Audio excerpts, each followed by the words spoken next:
Good evening and welcome to Conversations with Crystal. I am your hostess, Crystal. Thank you for joining me for another evening. Tonight's guest has been an entrant in the Tamworth Songwriters Competition.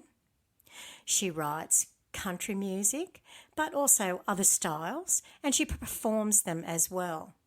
I really love listening to her music because it's the way music should be written. Please welcome the gorgeous Brenda Kelly. Hi Brenda, how are you today? Oh, good, Crystal. How are you? I'm really, really well, thank you. Oh, that's good. How's the weather up in Vegas? Well, it's actually sort of raining at the moment, and I just saw on Facebook somebody had said their tanks were getting filled up, so which was good. It's a good. Sometimes in Brisbane, it's always it never rains, but it pours sort of time, So you go, oh, great, there's a bit of rain, and then all of a sudden it's like days later, you're like, oh. So, but at the moment it's just nice, gentle rain, so Oh, it's that's good. lovely, Yeah, because it's lovely. been so hot here. Yes, yes. Mm. Well, and we're not even really in summer yet, are we? No, no, I know, but the nights have been cool. But anyway, so it's all pretty good. Yeah, thank That's you. good. Have you always lived in Brisbane? Yes, I have. I've from Brisbane, grew up here in Brisbane. I lived over in London and travelled through Europe in sort of the late 80s, early 90s, Mm-hmm. um, which was great. And but other than that, I've always lived in Brisbane. But yeah, had a great time travelling, and I suppose that was a really sort of influential time getting to meet people from all different countries and places and realizing that when you meet people you get on with, it doesn't matter where they're from, it's always you just have that connection, and music's a great thing for that, just getting to see new bands over there. And I worked in HMV in the Oh, music yes. shop in Oxford Street in London, and worked for Decca for a little while, as well as EMI, just temping. But that Mm-hmm. was really great, sort of getting to go and see bands, and yeah, it was awesome. It sounds awesome. It really sounds awesome. Now, Yes, I in know, those were the days. Yes. Now, in your introduction, I mentioned that you were an entrant in the Tamworth Songwriters Competition. Would you like to give us a little bit of information on that, please? Yes, well, the TSA, Tamworth Songwriters Association, it was 2010 actually when I entered a country song of mine called Golden Guitar, which is about go to Tamworth and sort of about all the people you meet and when you're busking or in the caravan park, and it was a song that I hadn't really sort of shared with anyone, and I hadn't really shared any of the songs that I write. I wrote with people at that stage, and I thought I don't know how I got it, but I think I might have just seen something about the Tamworth Songwriters Association, and there was a competition, so I entered it and ended up semi-finalist for the country song of the year. And I thought, oh, that was like, so I started to share, like tell people and say, oh, I've become a semi-finalist in this competition. So from there, it really gave me the encouragement to sort of continue to write and to start collaborating with other people, and and then so since then I've sort of been a finalist with the Bluegrass competition as well, and country, and just in other years as well. So but that was a really great start to sort of not just sort of you know keep your music in your notepad, was to share it with other people. Yeah. Absolutely, and I want to congratulate you on that. That is a big step for any artist to take, Yeah. especially seeing as though you hadn't shared anything with anyone. Yeah, So, no, I hadn't. Yeah, so that was really good. Just did a little demo at home, and just this year I did a workshop for them as well in Brisbane. yes, yeah. So that was, yeah, really great to be able to do that. So all those years later. It is, isn't it? And I think, as I said, congratulations on that. Now, Thank you. your song, is it Golden Guitar? Yes, that is. Yeah, that's the Yeah. one. Did Yeah. you, you've recorded that like for an album at all? No, actually, for some reason I've sort of done demos of it at home, but we still haven't. We thought we might, because we're going to Tamworth with the Waiting for Brenda band, the originals band. Mm-hmm. And we thought in January, we've got 4 gigs booked in Tamworth in January, and I thought, oh, we'll try and get it recorded before we go, but we just haven't got around to it yet. So for some reason I just didn't have it on the album. I don't know why, but we'll get it there next time. Yeah, look, I definitely think it should be included. I haven't heard that, obviously, but Yeah. it's piquing my interest Yes. that it Well, meant yeah. so much to you that you Yeah. put it in a competition. So Yeah. I'm really interested to listen to it. Actually, very Oh, interested. well, hopefully we'll get to record that. And because it's sort of it when I went there, I thought, oh, I remember that, like, because it was all about the first time I went to Tamworth, and people talk about the Golden Guitar Awards and all the, sort of, I suppose, all the big concerts that are on and things like that. And then when I went there, I realised that, I mean, it was all the people that you meet when you're in the camping ground, when you're in the streets busking, when you Mm. go to cafes or whatever, and everybody there are all music lovers. They go to all sorts of different festivals, and that's sort of the commonality. And it's really nice. It's just a nice atmosphere, and yeah. So that was sort of where it stemmed from. But yeah, hopefully I get to record that soon. So I because do too. mm. Now, when was the first time you went to Tamworth as an artist? Oh, well, as an artist, probably only probably about 2013 or something like that, maybe. I think probably just a couple of years after I wrote that Okay. song. I'd been before, but and probably I suppose I'd been before and busked. Um, yeah, so it was before that. It was probably 2005 Mm-hmm. that I went sort of just as a solo artist, busking on the street and doing that sort of thing. But Right. as for a band going and doing sort of a couple of gigs there, I think it was probably about 2013. Right.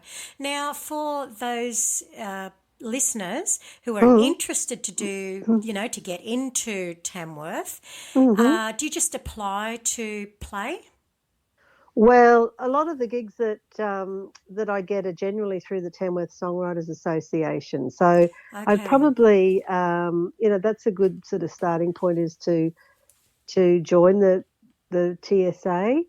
You can apply like on the web. Generally, you've got to apply to all the venues directly, which there's a lot of people applying there. And I think probably the best thing to do is if you haven't been before, just go along, put your name down through the website to busk.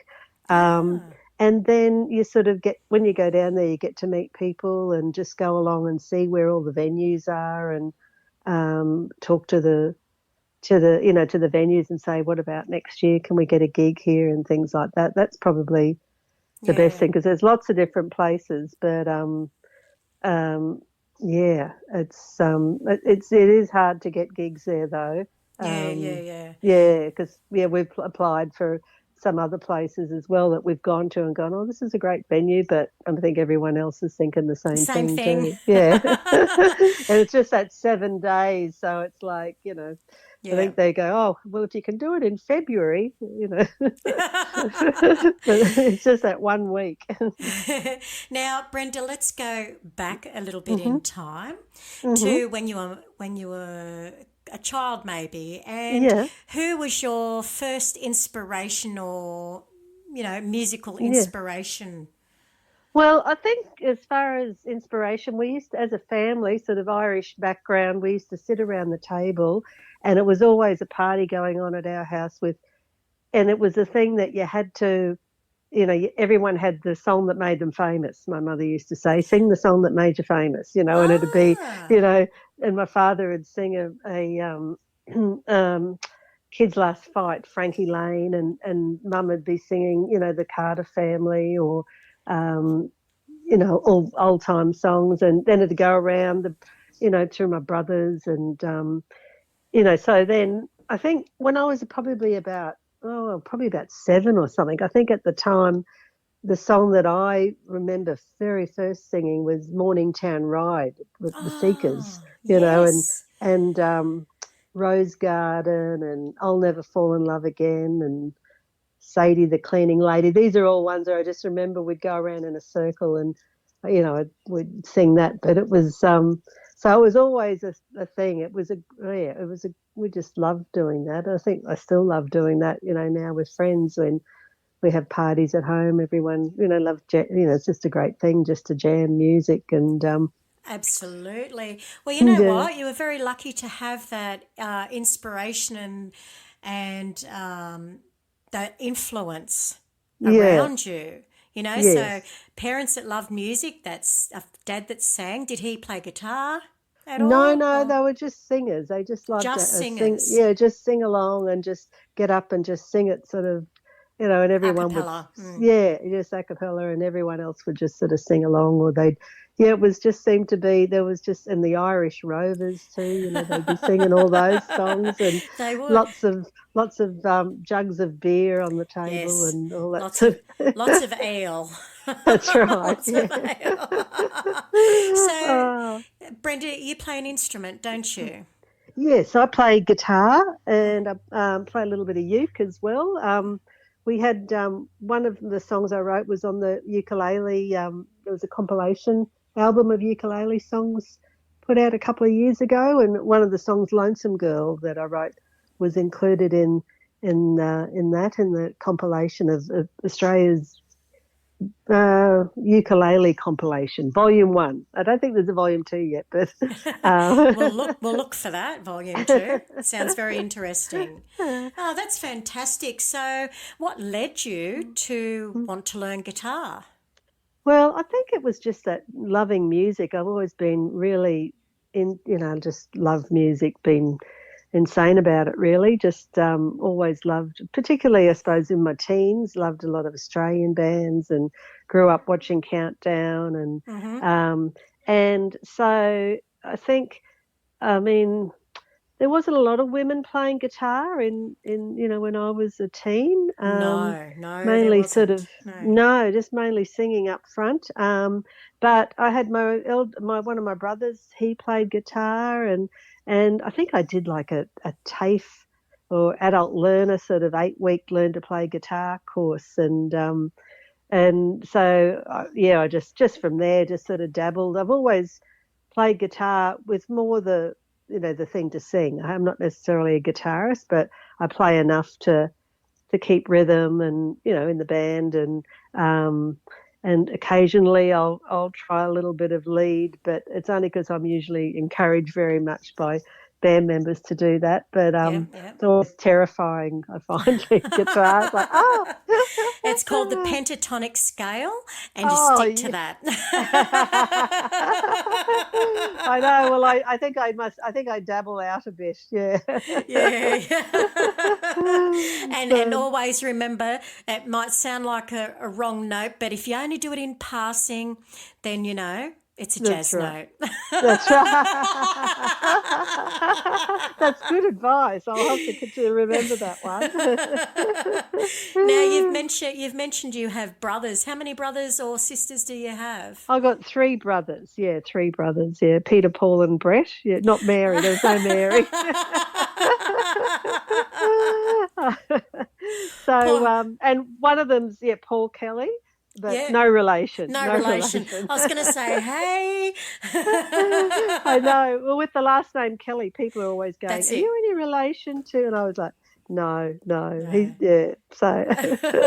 So now all of your brothers, your 3 brothers, do they, you mentioned that one plays music, do they all perform or record or? No, mainly just my oldest brother. He still plays a lot, and he's a great songwriter, and he lives in Ballina, and he writes some great songs and is in a duo. He's been in a few different bands. He was in Victoria, and but we don't, because we live a bit of a distance apart, we don't get to perform that much, but we have done,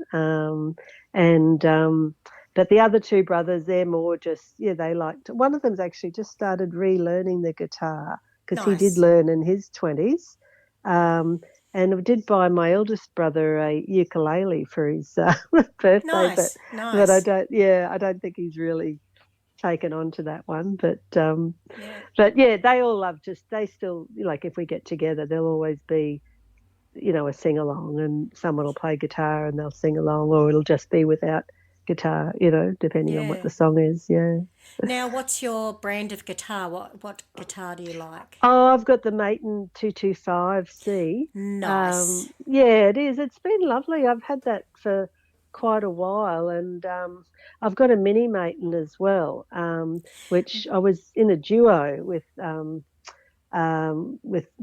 of my band members years ago, and it was his mini Maton, and it's number 26, which is pretty cool. When he ordered them when they first came out, and he sold it to me because he was buying the GS Mini, Yep. the Taylor, Taylor, yeah. and which they are very nice. They're very nice, the GS Minis. But he always says to me, "How's that mini Maton going?" And I go, "Well, it's making more money all the time. Number 26, I'm sure." You've welcome to the club, sister, because I have a little mini Maton as well, and I love it. I Yeah. don't know what number it is, so now I'm just busting to open the case and have a look. Oh yeah. Well, I mean, I know when he sold to me, he said, "Oh, it's number 26," and I was like, I mean, I didn't at the time. I was like, "Oh, I just wanted one to travel," but it is Absolutely, pretty yeah. cool that it was one of the first ones. So, but I do like the 225 because it's just got a bigger sound, and when you're playing, I just like the bigger feel. And but once you plug them both in, they've got the same pickup, so they sound The same, the yeah, same. yeah. Yeah, They but always just say that about a mini Maton on its mm, own.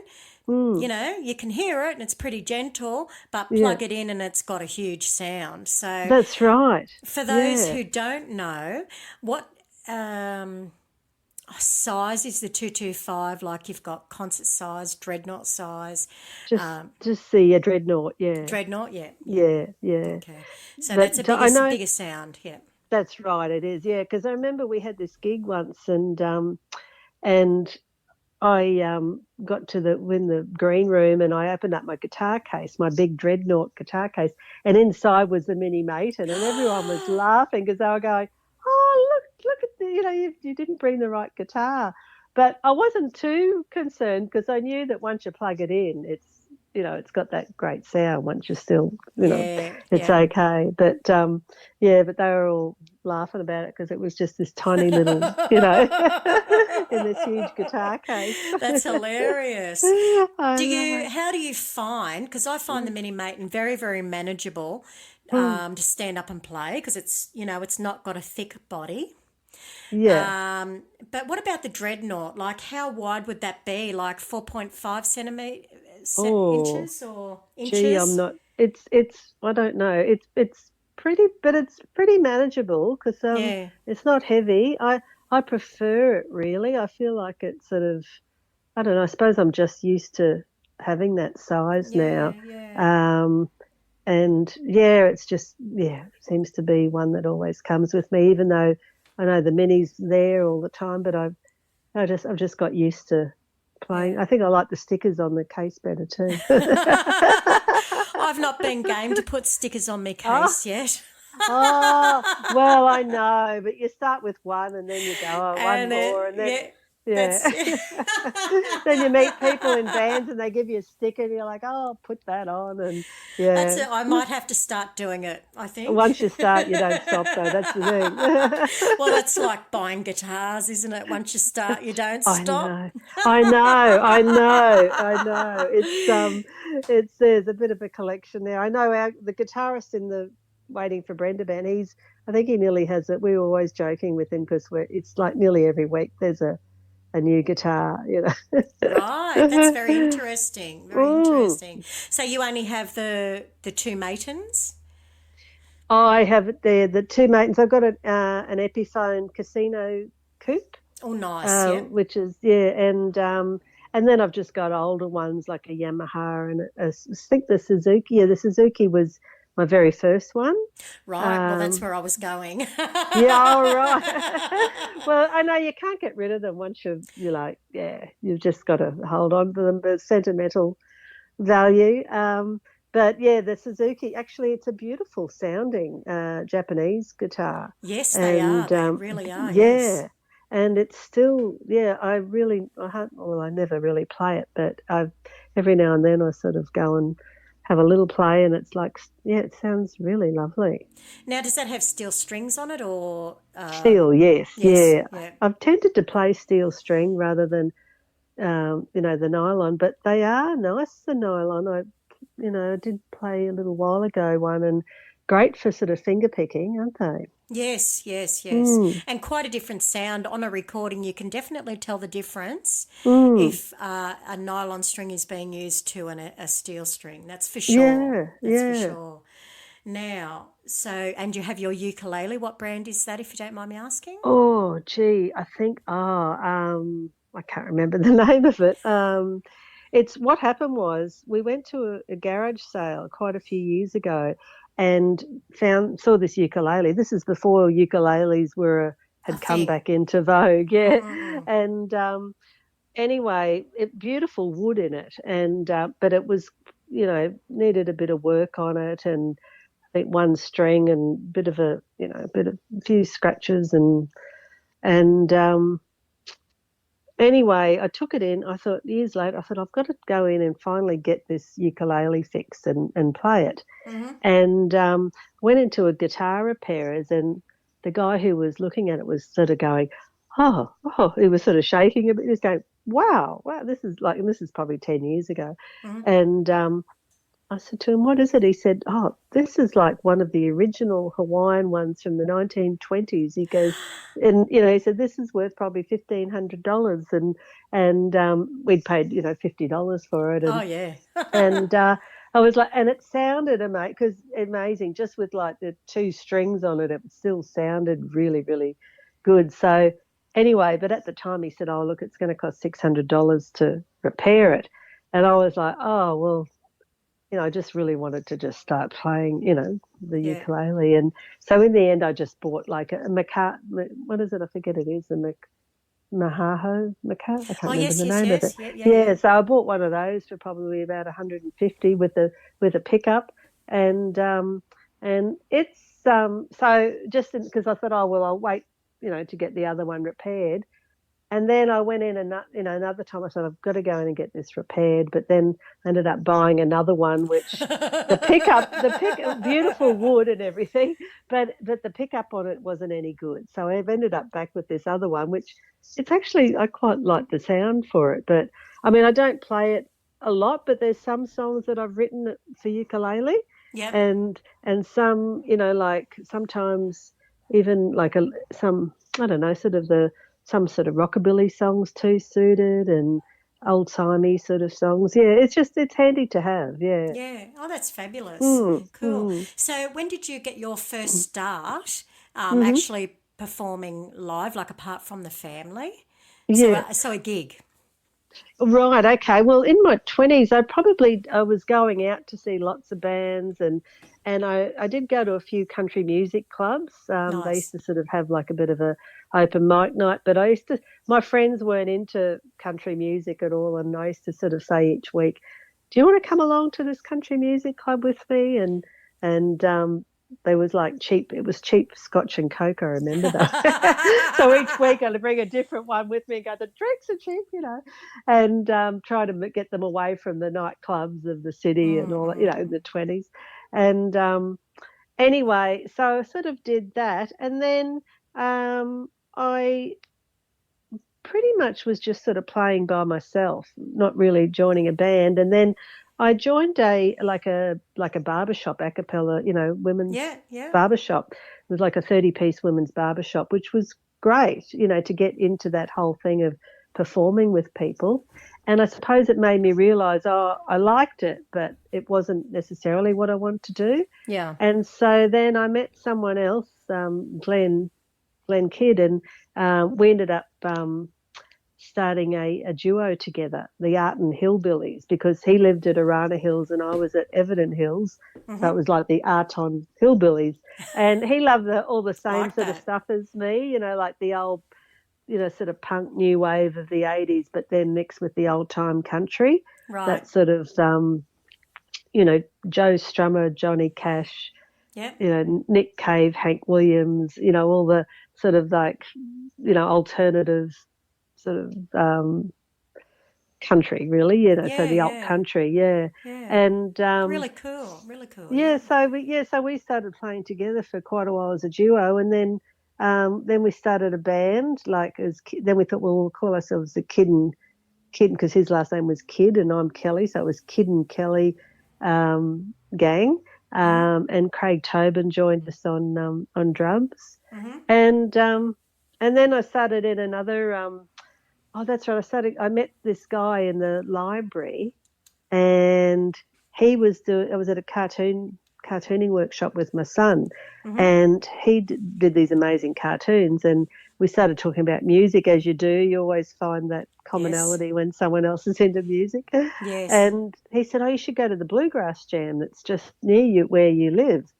So I went there, and there was about 20 people all in a circle, sort of with, you know, double bass, fiddle, mandolins, banjo, you know, and I was playing guitar, and you have this book where everybody writes, you know, sort of has a look at the songs, and you just sort of play along. Each person, it's a little bit like around the table, but each person chooses a song that they want to lead, and then everyone else sort of follows them. Cool. And then that sounds really cool. It was really good. So you sort of so someone might do an old, you know, Carter family song or something, and they'll say, usually in the key of G, and they'll say, okay, and then they'll call out and go, who wants to do a lead break, you know, and so banjo, mandolin, fiddle or whatever will do lead, or guitar do lead break. And there was probably, I'd say, out of the probably 20 people there was probably only about 2 or 3 women. And I thought, oh, well, I ended up chatting to these other women and said, oh, do you want to come to my place nearby, and we'll just start to do some harmony and some songs in C, you know. Yeah. Well, C is a fifth of G, so, you know, you haven't got away from it completely. That's right. So anyway, we did that. A fourth, I beg your pardon, it's a fourth. Oh, you know more than me. I'll believe you. We're going to ask questions later. No, that's all right. So we started doing we called ourselves the Wayward Angels. Well, that was because we went to a gig, and we're actually going to be the Wayfaring Angels, and when we got to the gig it had Wayward Angels tonight, and so we went, oh, well, that'll do. Yeah, and wow. so we just started, it was mandolin, banjo, double bass and guitar. So we just did and so we recorded a CD. We got a grant promoting women in bluegrass, which was great to do that. Cool. And so there we played quite a few different bluegrass festivals, and that's why I started entering some of the bluegrass songwriting competitions, which the two songs that I sent you through, they were both nominated as Bluegrass Song of the Year, which was great. And so you just sort of getting that, I suppose, recognition really sort of helps, you know, in playing with other people, and also getting, you know, festival gigs and things like that. Yeah. So from there we, what happened then? I'm trying to think what happened. We broke up, and that was probably like, the years go so quickly, but probably about 2013 or something like that. And then had a break for a while, and then we ended up, the woman who was double bass player, Anne-Marie Lawton, she was, we said, oh, well, and then there was another woman who was a fiddle player, Melinda Coles, and she said, let's start a band together. That's right. She came up and approached us and said, oh, I always wanted to play with you girls. And so we just started off between the three of us, the Scarlet Road. And from there we had a few different players. So we've had off and on, I suppose, with COVID as well. And I ended up having to go through 14 months cancer treatment in 2019. Wow. 2018 we did a big trip overseas, which was great. But then that was awesome. But then coming back and having to do it was all unexpected. But yeah, so I had 14 months of sort of chemo treatment and radiation and all that. And you've come through it fine? That's right. Yeah. Well, then, I have, which is perfect. Great. Excellent. Yeah, yes. It was really good. It was good to hear. And that's why Waiting for Brenda ended up coming, because it was like everyone used to say, I mean, I think I was always a little bit late anyway. I love it. So I think so they're always like, well, I thought, okay, now's the time we'll call us. And that's right. I got asked if I could do a festival of my original songs. And lovely. And I said, I said, I asked a few friends if they'd like to play with me. And then they said, what are you going to call the band? Are you just going to go under Brenda Kelly, which is normally what I play as solo? And I said, oh, no, let's call it Waiting for Brenda. So from there, that's how we got that band. Yeah. I really love that. Now, as we're talking about the Waiting for Brenda band and having recorded a few songs, and we spoke earlier about a couple of tracks you've sent through. Now, one of those is Wildhorse Mountain. Yes. And I've got to say, I absolutely love this song. Oh, thank you. Absolutely awesome. Love it. Would you like to talk a little bit about how Wildhorse Mountain came about? Yes, okay. Well, there's a place I'm in Brisbane. There's a place between Brisbane, Bris Vegas. There's a place between Bris Vegas and Sunshine Coast, and it's called Wildhorse Mountain, and it's this beautiful mountain, and on the top is this lookout. And my mum and Dad used to live up at Maroochydore. They both passed on now, and my brothers lived up there as well. But I used to be driving up there a lot, and I'd often drive past Wildhorse Mountain and think, oh, that'd be a great place for a house, because it's just this place sort of right in the middle, and there's nothing there. It just looks an amazing lookout. And I always used to say, it was like, oh, wouldn't that be a great place for a house? But because it was a lookout, but I always thought it was a house at first, but it was this lookout. And I suppose that just made me think about family stories. And, my mum sort of had, I suppose, just, moved a lot as a child, went to about 10 different primary schools, and, she really only went to about grade 6 herself. She was really, really clever woman. But it was just that at the time, that was sort of the days, you went out and worked. And so she was off working by the time she was about 13.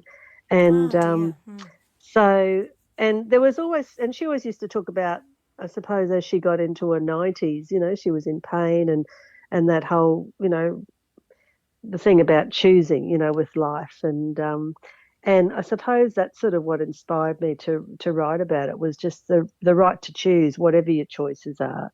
And just different family stories that she'd told me. So that was more the inspiration for it. And I think, it was just, that's sort of probably, and I wrote it in the car on the way up there. I think a lot of the time that's how songs will come to me, is when I'm driving, and when I drove it, when I wrote it, it was in a time when you could just have your phone, before it was illegal. You could just go, oh, that sounds good, I'll press record, and so that's how I did it. Just on the, as I was driving up, I was like, because you've really got lots of time to think. And absolutely, All right, well, I love that story. So let's now listen to your originals track called Wildhorse Mountain. Wonderful, thank you.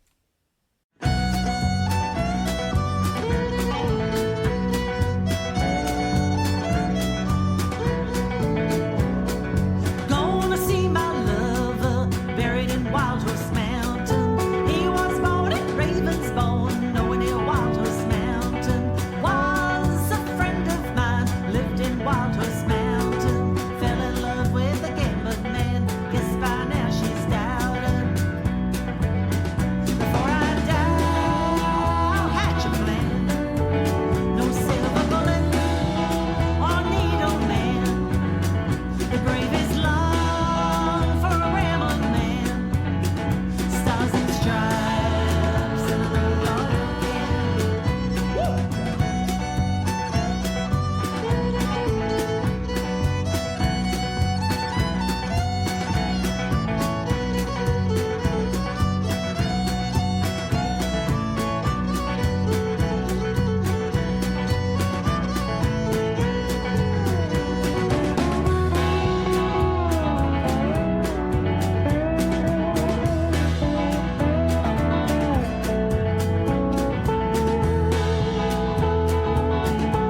Wildhorse Mountain. Before I die, I'll hatch a plan. No silver bullet or needle man. The bravest love for a rambling man. Stars and stripes and royal king.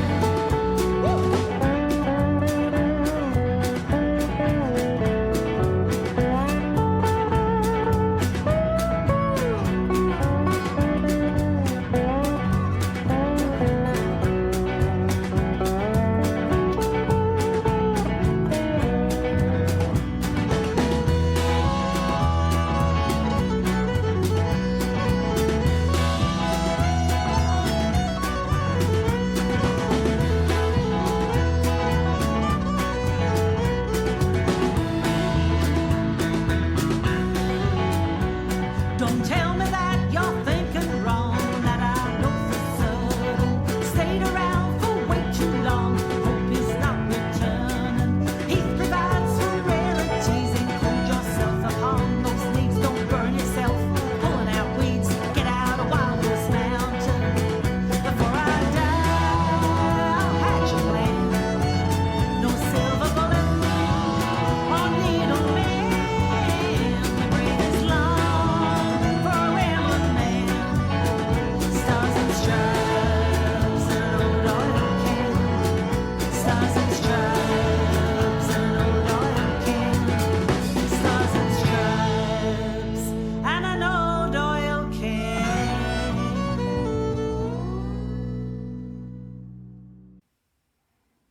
Well, Brenda, like I said, I absolutely adore that track. I absolutely love it. And if all of your other music is similar to this, then everybody should rush out and buy it, is all I can say. Thank you. That's awesome. Thank you, Crystal. That's lovely. You're very welcome. And I know we've got another track as well. We'll leave that for a few minutes. But so does your original music get much airplay on radio stations, etc.? Yes, it has. Well, it gets played a lot on sort of local community radio as well, as 2SER played it just recently. There's a couple of announcers there that have played the music. Down in Victoria, South Australia, there's been a few, community radio stations. It was on Grassroots ABC Country last week. So yeah, mainly either country music radio or community stations, yeah, which has been great. Also over in Ireland and the UK, yeah. Of course, you know what? It doesn't matter where it gets played, as long as it gets airtime and gets out there to the people. That's right, yes, I know. I think that's extremely important to be out there so people can enjoy it. And listen to you, you've got a gorgeous voice too, I've got to say. Oh, thank you. Very gorgeous. And I'm, looking at your profile pictures and everything, and the pictures that you've sent for, to advertise. I just think you're a beautiful lady. Aww. And so are you. I've seen your picture too. Oh, thank you. You could do, nothing but a bit of makeup doesn't that's hide. right. I know. It's all like good Photoshops, isn't it? No That's it. Photoshop. That's all. It's all. Yeah, beautiful. They're all beautiful. taken And 30 years ago. No, I'm only joking. You know what? It doesn't matter, does it? No, that's right. Yeah. So now you've got the Waiting for Brenda band. That's all your original music. Now, Scarlet Road Band is how I first came across you. Yes, yeah. How did you find out about Scarlet Road? I think you might have been either something on Tamworth page or... I might have been Groundwater. Come up as... Was it Groundwater Country Music Festival? Yes, yes it was. Yes, great. Because that's not that long ago. Yes, it was. Excellent. I was wondering how and you... I went, yeah, that's great. Yeah, and I thought, who are these girls? Yeah. And then I had a little listen and I thought, I like them. Yes. No, they're lots of fun. And we haven't actually recorded anything yet, which would be good to do. We were really fortunate we got the gig at Groundwater Country Music Festival just recently, and that Yeah. was great. So we've got banjo, fiddle, and guitar and double bass, Double and we bass, mainly yeah. play a lot of the old timey sort of songs, but really just songs that we like to do. We did a gig just a little while ago, which was the songs of "Oh Brother, We're Out There." Somebody approached us and said, Ah, "Yes," yes, so yes, that yes, was yes. great. So we did "You Are My Sunshine," but we did more the Dead South version in the minor sort of Yes. story, Yeah. and yeah, in the jailhouse now, and um, oh, can't remember. We did about 30 minutes or so which was really Yeah. fun to do. That's fantastic. Now, actually, just on that, talking about Mm. keys, what key is Wildhorse Mountain written That's in? in B minor. I knew it was a Yeah. minor key, but I couldn't pick because I can pick A minor usually Oh pretty yeah. good. But I'm thinking, nah, it's not A Yeah, minor. B minor. So B minor. Thanks for telling That's me. all right. I'm used to doing that. I'm always like B minor, A, B minor, any of the songs, Yeah, when you're sharing them with people, it's always like, you know, yeah. yeah. Now, just a question because they are country Mm, songs. Now, what is the difference? Is there a hmm. difference? Um, I'm not quite sure how to do this because they call the cowboy chords C, G, and G, C, and D, Yeah, right? So the one, the four, and the yeah, five. Now, so they're used a lot in country music. Do you know why? Because I don't. I'm hoping you'll yeah. know the answer. Why minor keys are used so much in country music? Is it because it's more of a gets the feeling more, Oh, that's an or interesting question. I think it's probably is, because they always say with minor keys, it tends to be a bit more melancholy. And I do like, that's the word? yeah, I Yes, do like melancholy. that Yeah, sort of, I love putting a minor into songs just to sort of give it that bit I of, do too. yeah, that nice. And Yeah. I think even, whatever songs that I like to sing, I tend to like songs that have got the minor key in them. But, it depends on, I mean, yeah, I suppose how they're played. Some people can do amazing things with G, C, and D, like, and even Yes. just in G, when you hear some people and it's just like it's a song just pretty much all in G, and you just the whole song doesn't change, but they do so much with it. So it Yeah. depends on what. Yeah, I've got this song Mm. called with Waiting for Brenda band. Punk's Not Dead, It's Gone Country, and I it's love it's that. it's all about my in my 20s listening to all that. Sex Pistols and the Clash and Billy Bragg and the Pogues, and then how I had this sort of upbringing of listening to Johnny Cash and Loretta Lynn and that, and then you get to sort of your Mm. teens and you rebel a bit and go, into the new wave music. But then I remember when Katie Lang came out and she did a version of Rose Garden, and White Yoakum came out, Yes. and they were this whole new breed of sort of country artists, and I really love that mixture. So one of the people we've got a friend who comes along to one of the gigs, and she's made up her own little. Well, I can't do it here on, on the phone, but Punk's Not Dead, It's Gone Country. So that's always really popular to play. Does it have a minor key in it? I think it does. Yeah, I think I probably managed to get Yeah. it in there too. Yeah. Well, if even if something's in the key of Mm. G, you can place an E minor in there because that's the relative minor of G. Yes, So yes. it gives it that little something special, Yeah, it doesn't it? does. It just sort of, yeah, it just gives it a nice, well, yeah, it's just, yeah, I do like it in a lot Yeah, of I like a songs. minor key Yeah, too. yeah. But in a lot of straight bluegrass songs, it is just tends to be just the 1 4 5, Yes. which is, because it's for jamming, it's really, it's good. Easier. It's Yeah, much easier. yeah. Yeah, yeah, yeah. So you talked about the old timey Hmm. songs. So for those listeners who don't know what that Hmm. is, what kind of songs would they Oh, be? okay. So it'd probably be like, Worried Man Blues, Carter Family, or Will the Circle Be Unbroken? Um, yeah, sort of, sometimes it's fiddle tunes as well, sort of the old bluegrass Bill Monroe songs, and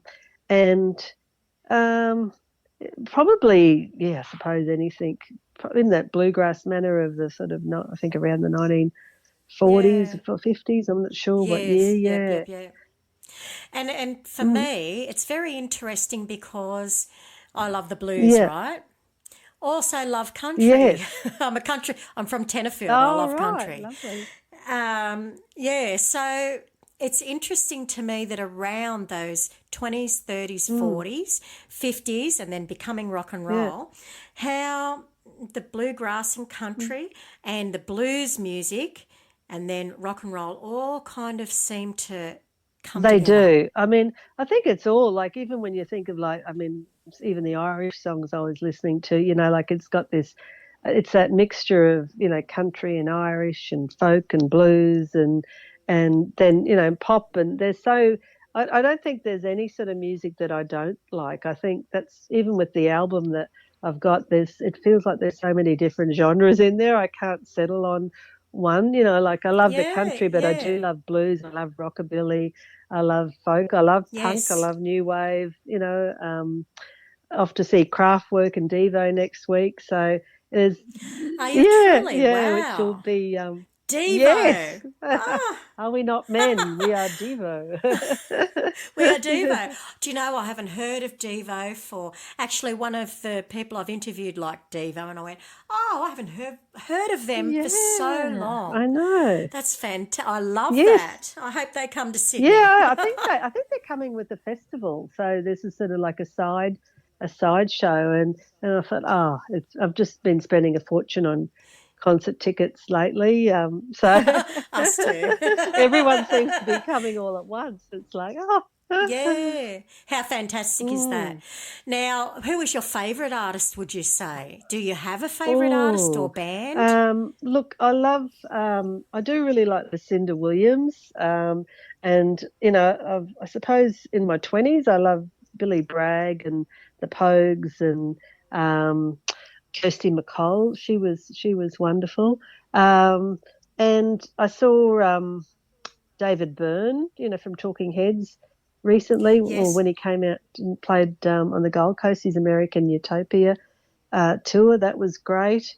I love Christy Moore too, who was the Irish singer, and I love Justin Townes Earle as well. He was fantastic. Got tickets to see Wilco in the new year. Loretta Lynn, and Fantastic. Patsy Cline and Johnny Absolutely. Cash. Love Johnny Cash. Nick Cave. Oh, and, yes. So I think I'm pretty open to any sort of, I love supporting, local music as well here in Brisbane, and just I just like, even if we go to a bar and there's someone playing by themselves, as a soloist, to, always sit and just, I love it. I just love, what I love is people that love music, that whole, just as long as people look like they're having a good time and enjoying it, that's the main thing. So it can, and, my son's introduced us to a lot of other music as well. So we saw Sparks the other week too, which, even though they've been around for a long time, he sort of got me onto them. And so, love learning. I like to just not be listening to music I was listening to, 30 years ago, just always keen to hear something new. Something new. Now, that band that you just mentioned, what genre are they in? Sparks, look, there was, I'd probably say it's sort of pop, electronic, or pop music. They were, there was a documentary about them that Edgar Wright did, who, I don't know whether you've heard of the film Scott Pilgrim Saves the World, I think it is. And no, I haven't actually. Anyway, he's done this documentary about the Sparks, and they're two brothers, and it's all about sort of this really sort of popular underground band that all these people, like a lot of celebrities and lot of college radio in America, and they were big in Europe. They had a hit in Australia, which was called "When I'm With You," which I do remember hearing on Countdown. But they've sort of really just taken off again. I think they've sort of become this sort of from this documentary. A lot of it's on Netflix, and so I'll have to have a look. it's really interesting, the documentary, just to hear sort of like all these sort of this band. I think in Australia we didn't get to hear them as much as overseas, but they were great. It's really, I think what I loved about them was just they were entertainers. These two brothers with this amazing backing band, and yeah. Now, speaking of entertaining, something that's just come to me, how important do you think it is to have have gear, like stage dress up? Oh, yeah. If that's the right clothes, word. Yeah. Clothes, a persona. I like to have clothes. You know, whether it be a hat. Yeah. Mate, so would I. It's usually my first preference. But yes, everybody generally. else's too, I think. But, you know, having like an outfit, like a country outfit with maybe... Love it. Love it. You know, you love to dress up for stage. I do. I love being on the lookout and going, oh, that'd be good for stage. Yeah, right. Where would you find country style gear? Right. Like, you know, with the frill on it. Do you know what I mean? Well, over the That's years, not called a frill, is it? Fringe. Fringe, yes. Look, I've always been on the lookout. I've got so many different sort of shirts like that over the years, you know, when I suppose before the internet too, you know, like it was harder to find. You know, you'd go to a Rockabilly festival or a country festival and someone would be selling clothes like that. But now you can order things online, which is, I don't order a lot online because it's just always hard to know with sizes. You know, you order something and it's like, the shoes are always too small, and it's either the dress is too big or, festivals are a good place to sort of buy them, or just, op shops or even just mix. I like to sort of mix and match a lot. So, and I tend to not even think about what I'm going to wear until the day, because if I think about it, I probably won't end up wearing that anyway. It always seems to be on the day I go, what am I going to wear? And then it's just like try to put things together that I've never put together before, you know, just to give it a different look from what you've worn before. Yeah, right. That's a great idea. I just like black and sparkly. Yes, well, you can't go wrong with black. Black and a cowgirl hat, you'd be right. The boots, you know. Yeah, well, that sounds right. Now, when you're performing on your own, so you just have your guitar, do you use a stomp box or anything like that? No, I don't use a stomp box. Craig, who's the drummer in Waiting for Brenda, he's in the duo, and just recently he said to me, come up and play the stomp box with us for one of their songs they were doing. But it takes a bit of work. It's like, especially in heels as well. It's like, I'll agree. And so we did a gig a little while ago, and I was doing the stomp box, but I don't know how people do it all with guitar, singing, and stomp box. It's like tapping your head and rubbing your stomach at the same time. It's like Yes. Well, I thought it's very interesting to find, because a stomp box just gives a little bit of depth. It does. Sometimes I have done it. We did do a gig where we didn't have, I think it was, we didn't have the bass, our bass player, and so we ended up doing the stomp box.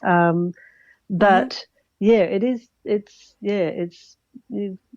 not as Got to have yourself. That's together. right. You've got to stay focused.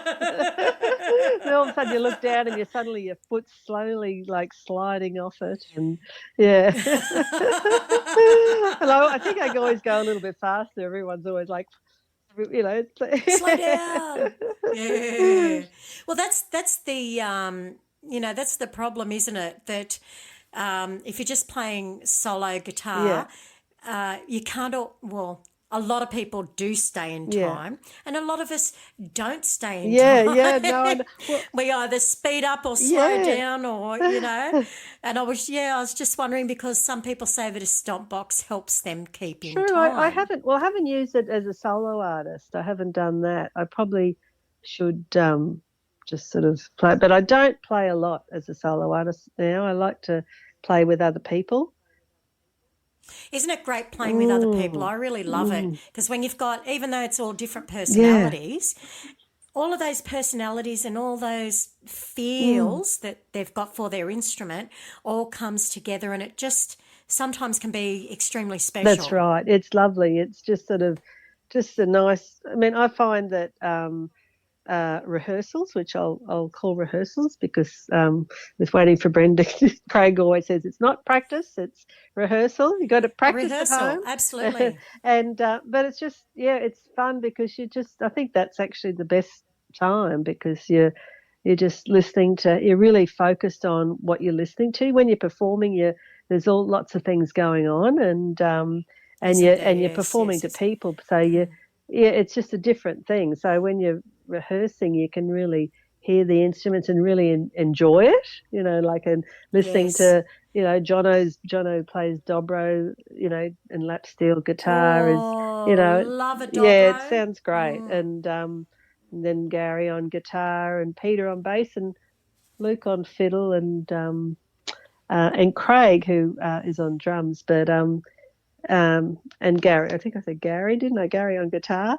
But we do one song at the end of the night, which is called Stella, which is about my grandmother and her journey from Belfast out to Brisbane. And at the end of, we always have that as the last song of the night. And usually I go around and introduce the band then, and say, Gary on guitar and Peter on bass. And then at the end of the night, I'm always like, well, that's about it now. Thanks, everybody. And everyone's always like, behind you. I'm like, what? And they go, he's behind you. I'm going, oh, no, he isn't. And it's the drums, and and then I go, oh, Craig on drums. And then, but everyone always forgets to introduce me. And he's drumming along and he's going, Brenda, truck. And everyone forgets, and then in the end he goes, Brenda Lee Kelly. Beautiful. Now, you mentioned before you liked Patsy Cline, and you've written a song called She Knows All the Words to Patsy Cline. Yes. That's about I wrote that song particularly about a friend of mine who was going through a hard time in her relationship. And but she always had a song in her head and her heart, and I think that's how I am, and I think a lot of people are. No matter what's going on in life, whether you're joy or sorrow or grief or love, falling in love or hard times, if you have a song in there, it could just get you through difficult times and happy times. And so that's why She Knows All the Words to Patsy Cline is it's about, whatever's going on, this person always had a song and still does have a song in their head, that they can sing along to, no matter what was going on. All right, well, why don't we pause now and listen to She Knows All the Words to Patsy Cline. Great, thank you.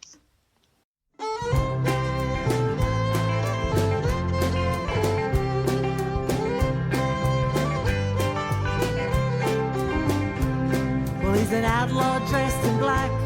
He's on the wrong side of the track, and the train that he's on's a one-way line. Robbed a chain store Friday night, and they got into a fight. Now she works to pay those fines. Well, they met at 15. He was the captain of his team. Short lodge the promised senior high. And now he can't stay out of trouble, and he drinks till he sees double. She knows all the words to Patsy Cline.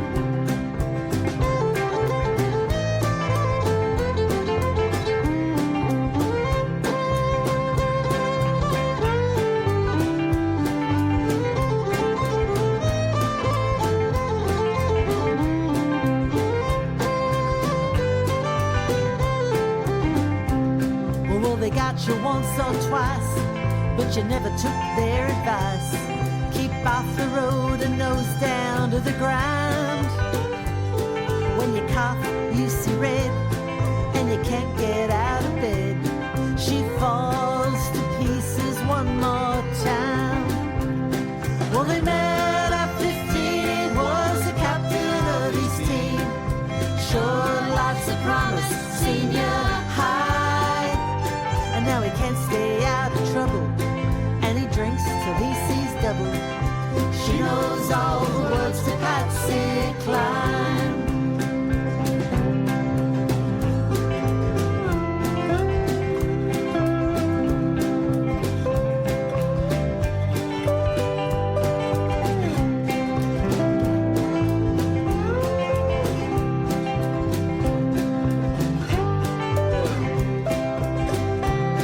Now the house is all run down, living in a country town. Not much saved, a photo gone all brown. Her mom said it was a crime, 'cause she's crying all the time, walking after midnight in her mind. Well, they met at 15, he was the captain of his team. Showed lots of promise, senior high. Now he can't stay out of trouble, and he drinks till he sees double. She knows all the words to Patsy Cline. Well, they met at 15, he was the captain of his team. Showed lots of promise, senior high. And now he can't stay out of trouble, and he drinks till he sees double. She knows all the words to Patsy Cline. Going crazy in her mind, walking after midnight one more time.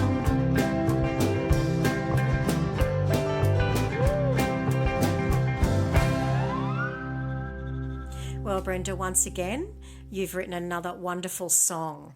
Thank you very much. Thanks, Crystal. It's lovely. You're welcome. So the performers on those two tracks, who would they be? Are they the Waiting for Brenda band? Waiting for Brenda band, but also in there is Melinda Coles, who was in Scarlet Road. She's on fiddle on that one.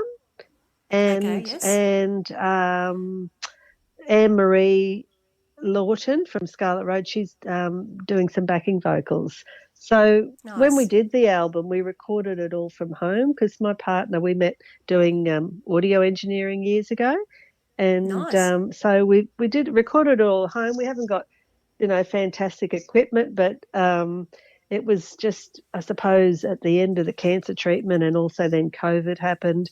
So we started doing all the guide tracks at home, and I wanted it to be a collaborative sort of thing with just different friends who I've played with to be on. So there's different friends doing backing vocals, and Glenn, who I used to play with, coming on and doing harmonica as well, and so just a nice mixture of of people that I've played with sort of on there. I love that. Now, is that the title name of the album? Because I do know you've brought it out on vinyl and CD, yes. on Yes, CD, yeah. yes. So I know, because I love I've been collecting records since there was records, in the Yes. 70s, and so I just really wanted, because this was a special thing to put out. I hadn't put out an album. I had recorded before in bands and had recorded my original music as a couple of tracks on some albums, but hadn't done a whole album of just all originals. And so I really wanted to put it on vinyl. So that was really good to be able to do. So, we've got all these vinyl and CDs, which a lot of people sort of tend to stream now, but Oh, look, I don't think you can go past having a record, Yeah. a vinyl record. Yeah. You really, there's the sound is different, yes, and some people will swear up and down it's a better sound. yeah. I think And it's lovely, yeah. yeah, I do too. There's just something organic about it, I think. And it's Yeah. nice having. It was great to be able to do a lyric sheet, because I remember as a when I was younger and buying vinyl for the first time, it was really, I loved, reading it. And I'd always, you sit there and you listen to a record, and you're reading the words as you go along, and you listen to the whole thing. It's just, yeah, I think you don't Yes. get that with And streaming. no, and used to like that too, is where the words would be not to every song, but some of the songs on the cover, on the sleeve, Yeah, or maybe usually on the inside, yeah, and sometimes they'd have an insert that would come out, but it gives you a better idea of, oh wow, they're the lyrics to the song, yeah, and for some people, and I'm one of those, reading it yeah. as well as listening to it gives you more the feel of it. It does, doesn't it? It just makes a difference, I Yeah, think, because you can sort of read along, as you're listening to it, and it just gives you a bit yeah, of. It doesn't necessarily mean that because I think it's a bit like poetry, with songs. It's like everybody has their own opinion of what it's about, yeah, um, yeah, yeah. and I think even like with writing, sometimes I don't know what the song's about until even after, like months afterwards. I'll go, oh, that's probably what that was about, because Yeah. sometimes it's just stream of consciousness when you're writing music. So, but then afterwards you're like, oh, that's probably what that's about. Or, so yeah, I really enjoy, I love words, and love listening to albums, Yeah. with great lyrics, and yeah, Well, it's the feelings that great music and great lyrics evoke, isn't it? yes, And yeah, it's what you, or what everybody, as you said, yeah, she knows the words to Patsy Cline because she always has a song that reminds you of this event or that lover, that's right, or, yeah, whatever event in your life. So I think it's extremely important. yeah, Now, last thing on my list here, yeah. Brenda, is have you got a funny story for me? Oh, I probably do. That's what I was thinking before. The name of the album is Friendly Disposition. That's what I was thinking Oh, before. I knew perfect. sometimes I go down that rabbit hole of, Oh, start we on all one thing do, and then I go right on to something else. Friendly but that's Disposition is the fine. name of the album. Yeah. Awesome. So Awesome. funny story. Well, I think one of the funniest is we had a gig in South Australia at a festival, and when we got there, they said, "Oh, it's a camping festival, but we'll supply the tents for you and your camping gear and things like that." So we got there about 2 o'clock in the afternoon, and there was still no tent there, and they showed us a site where we'd be, and they said, "Oh, but we're going to get something. We'll get a tent. It's coming. We've got the volunteers coming to bring these tents." And then they said, "Oh, we've also got someone bringing a swag and a sleeping bag for you, and it's don't worry." And it was freezing. It was in winter time, and they're saying, "Don't worry, because swag is by this person who goes to a lot of festivals, including medieval festivals, and it keeps you really warm, and someone else is going to the local op shops to get blankets for you. It'll all be fine." So we're like, okay. So we're like, Famous last I words, know. Brenda. So we think we were playing that night at this festival about 8 o'clock, and we finished playing, and they went, "Oh, they still haven't turned up yet, but they're on their way." And we're like, okay. And then 10 o'clock, still nothing. 11 o'clock, and I'm looking at the marquee, thinking maybe we might just have to sleep under this marquee. That'll be it. On the stage or something. Oh my And it was a goodness. huge, big marquee. And anyway, finally they went, "Oh, it's arrived." And so we went back to where the tent site was, and there's all these, like, got a torch and you can't see anything. So I started zipping Yeah. up these tents trying to see, and there's all these different people in tents, and I'm trying to find which tent is ours because we couldn't. And I was sharing with Anne Marie, who's the double bass player. And anyway, finally we saw this tent, with a one sleeping bag and a swag in there. I said, "Which one do you want?" She says, "Oh, well, you can have the swag." I said, "Okay then." Anyway, and we were both laying there, and I just had every item of clothing on top of me because I was just freezing. And Freezing, yep. and I went, "That person who goes to the medieval festivals must drink a lot of mead."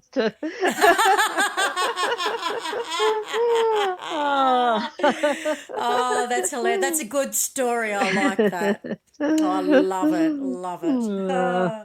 But you know what? You would never want to be doing anything else, would you? No, that's right. Although camping when you're performing, I think is hard because you're trying to get ready, and it's just always, you know how it is. Like camping's great when Yes.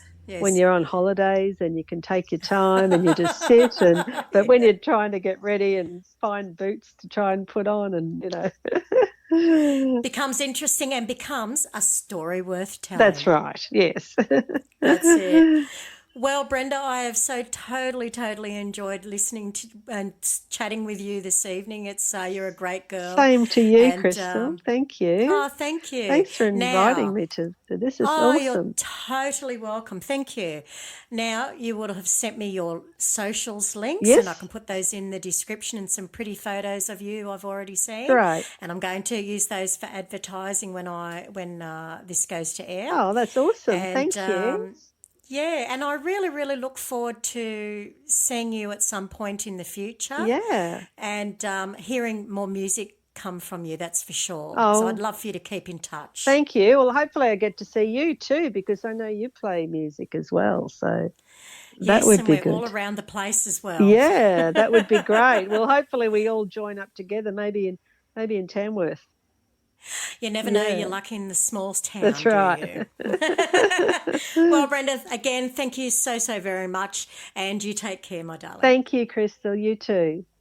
Good night. Good night. Good night. And that was the gorgeous Brenda Kelly. Please join us again next week when I have another fabulous guest for you. You have been listening to Conversations with Crystal. I'm your hostess, Crystal.